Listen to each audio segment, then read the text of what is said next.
Mauna Loa has provided so many breathtaking images, as our Mark Carpenter reports, for photographers who make a living off of capturing Madame Pele. This is an opportunity of a lifetime.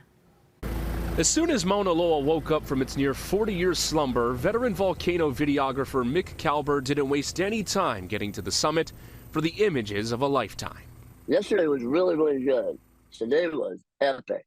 I mean, today was just off the hook. That's the most incredible thing I've shot, but it's one of them.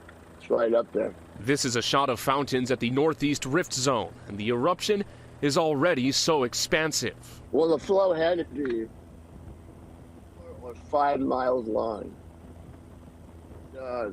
Fissure, just lines of fountains, fissures and spatter cones, and it was just nuts. Like Kalber, award-winning photographer Bruce Omori flew to Mauna Loa twice in the last 2 days, and the sight is mesmerizing. Shooting out of the ground and just creating these immense rivers of lava flowing down the slopes.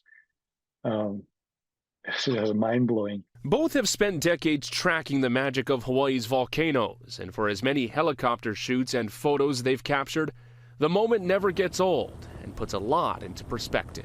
Because a lot of people don't understand. A lot of people go, I don't know why you want to do that.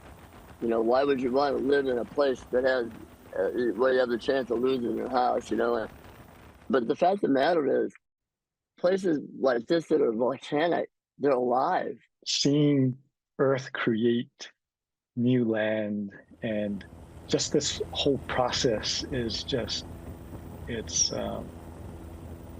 humbling, I mean, we're just temporary beings on this planet.